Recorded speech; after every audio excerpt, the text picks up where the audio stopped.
Bonjour à tous et bienvenue à ce nouveau Good Morning Market. Nous sommes le vendredi 25 octobre 2019. Et donc il semblerait qu'il y ait une réelle détente concernant le conflit commercial. On pourrait même assister à un mini-accord très prochainement. Encore une fois, la Chine s'est engagée à augmenter ses importations de produits agricoles américains, mais également de produits de consommation et d'équipements électroniques. Un éventuel mini-accord pourrait également inclure le marché d'échange. Donc on pourrait assister effectivement à une nouvelle avancée sur le dossier commercial. Concernant le Brexit, il y a bien eu une avancée. Boris Johnson a demandé donc des élections législatives.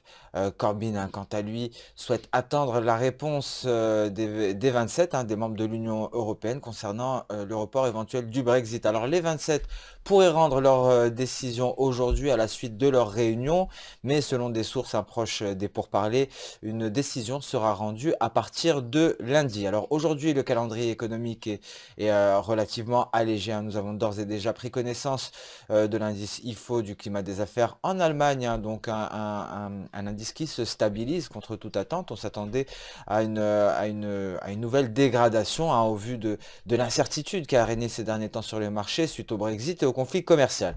Alors nous allons passer sans plus tarder au calendrier économique du jour. Bon, un calendrier très allégé. Nous avons déjà pris connaissance du climat des affaires, IFO, et nous prendrons connaissance à 16 heures du sentiment du consommateur de l'University of Michigan. Mais à 10 heures également débute la réunion des ambassadeurs de l'Union européenne afin de débattre concernant un éventuel report du Brexit.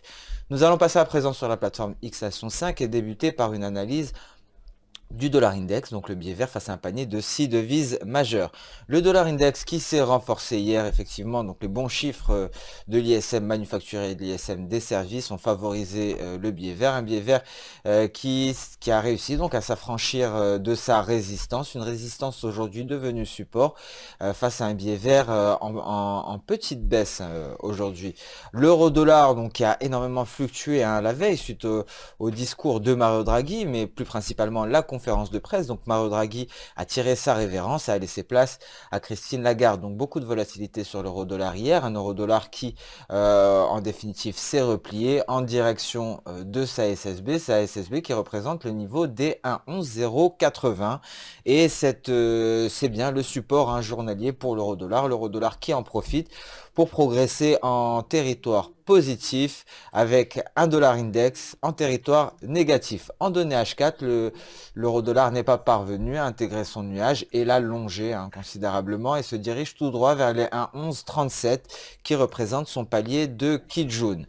Alors concernant l'USD4, l'USD4 poursuit sa baisse et le prochain objectif pour l'USD4 est matérialisé par les 1,3030.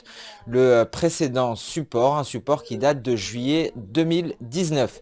Le GBP USD s'est replié hier et donc se maintient sur son support, ce support ici, le support des 1,2841, 1,2842, un GBP USD qui est orienté à la hausse aujourd'hui. On attend encore de la volatilité sur le câble, donc sur cette paire de devises. Nous allons passer à présent sur le marché action. Et donc le DAX hier qui a évolué à la hausse et qui est venu tester sa résistance à 12 880, mais il n'est pas parvenu à la franchir. Alors aujourd'hui, pour le moment, le DAX est quasiment à l'équilibre, mais toujours en dessous de la résistance de la veille. Donc c'est bien le niveau que nous garderons sous surveillance. Et un éventuel franchissement de ce niveau renverrait le DAX ici vers la borne supérieure de son canal haussier. Et la prochaine résistance n'est autre que celle-ci, la résistance des 13 000 points pour le DAX, un seuil psychologique majeur. Le CAC 40, quant à lui, est venu tester aujourd'hui la borne supérieure de son canal, mais est également à l'équilibre. Alors, si la hausse se poursuit, le CAC 40 pourrait bien marquer un nouveau plus haut aujourd'hui. Donc, nous suivrons avec attention l'évolution des indices européens. Aux États-Unis à présent, donc l'US 500 qui s'est replié hier est en petite hausse aujourd'hui et pourrait très bien continuer à progresser si nous avons encore de nouvelles encourageantes concernant le conflit commercial. Il faut noter également que le Parti communiste se réunira la semaine prochaine en vue de discuter des avancées des pourparlers entre la Chine et les États-Unis, mais également des prochaines mesures de relance afin de relancer relancer l'économie chinoise. L'US 100 relativement stable hier, hein, donc n'est pas parvenu à franchir sa résistance, une résistance qu'il pourrait franchir aujourd'hui. Cette résistance, ce sont les 7940 points. L'US 30 hein, également, l'US 30 stable hein, qui ne parvient pas à s'affranchir de sa Tenkan. C'est sa Tenkan hein, qui l'a renvoyé à la baisse hier. Les 26 840 hein, seront un objectif à franchir afin de poursuivre la hausse et se diriger vers les 29 990 points.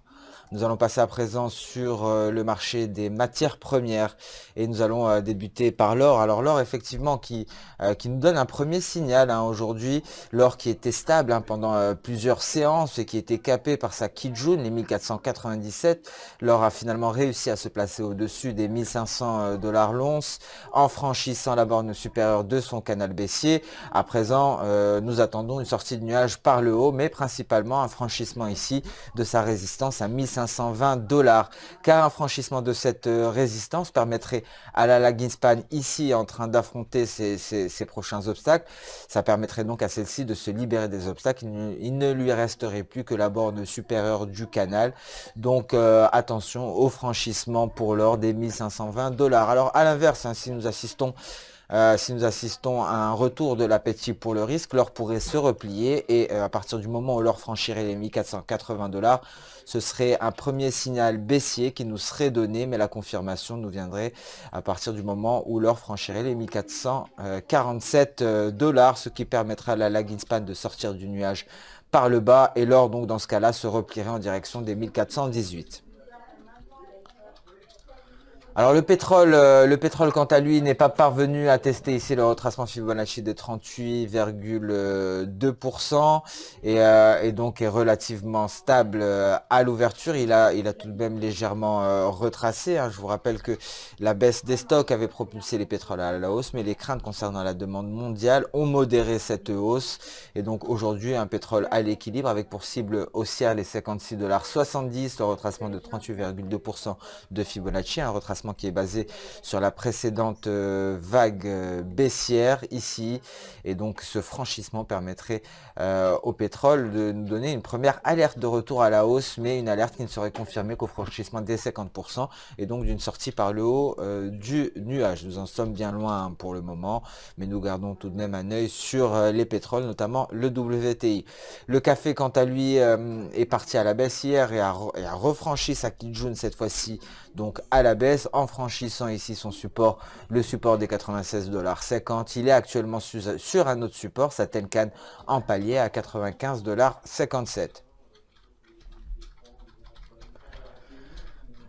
Ce Good Morning Market touche à sa fin. Je vous remercie d'avoir suivi avec attention.